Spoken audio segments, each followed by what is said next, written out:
Although the war, or in fact wars, triggered against Israel by Hamas are far from over, global punditry is already regimented in a cacophonic chorus to tell the protagonists what to do and what not to do. In fact, Iranian Supreme Leader Ayatollah Ali Khamenei's decision to try and save face by firing missiles at Israel could expand, rather than shrink a battlefield that covers a large chunk of the Middle East down to Yemen. It is too early to decide whether the Ayatollah has walked into a trap set to force him into a direct clash with Israel, something he manifestly tried to avoid. But one thing is certain. His 30-year-long policy of using costly proxies to keep war away from Iran has failed. Now he may be forced into doing his own fighting. Depending on how far this goes, Khamenei's latest move could put the very fate of his regime in the bargain. Those who have turned real or imagined victimhood into the sole criterion for dispensing fake sympathy want Israel to call it a day and settle for a ceasefire even if the other sides, that is to say the 5H groups, Hamas, Hezbollah, Hashd al-Shabi, the Houthis, and Imam Ali Khamenei don't give up their declared goal of wiping the Zionist entity off the map. Some allies of Israel, notably the United States, claim that having degraded Hamas and Hezbollah, it is time for Israeli leaders to settle for a halftime pause. Others, like Great Britain, have gone further by announcing a moratorium on sale of arms to Israel as a stick to encourage ceasefire. Other voices, including some inside Israel, call for a pause in the hope of persuading Hamas to release the hostages and Hezbollah to stop rocket attacks on Jewish villages. The knife left in the wound in 1948 led to even bigger knives and deeper wounds in 1967. Israel's many wars with Hamas and Hezbollah, though theoretically on a smaller scale, produced more victims and opened larger wounds than 1948 and 1967 did. In classical Greek tragedies, the chorus does not intervene to halt the action of protagonists.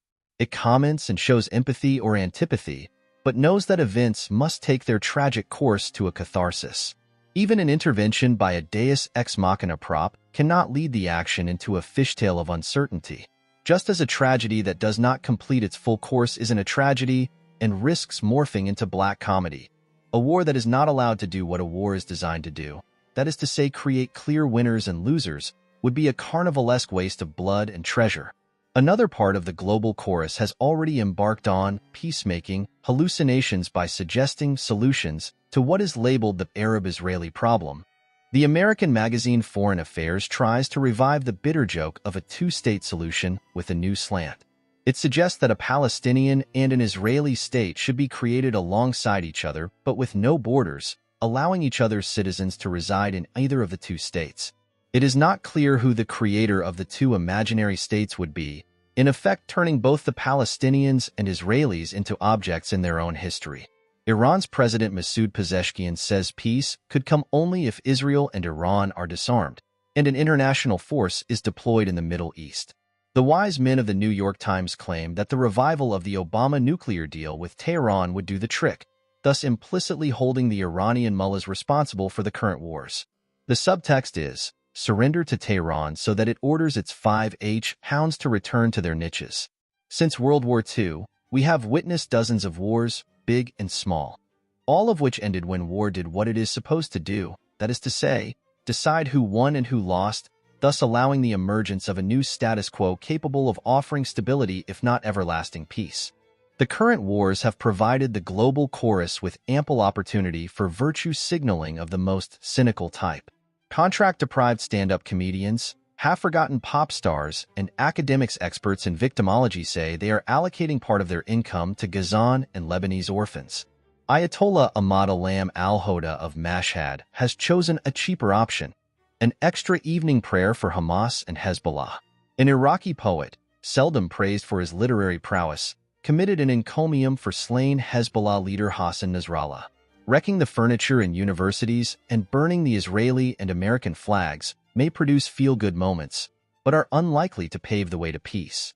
One typical illusion of leftist French intellectuals of the past century or so has been their belief that, thanks to Cartesian wisdom, whenever there is a problem, a solution must also be at hand.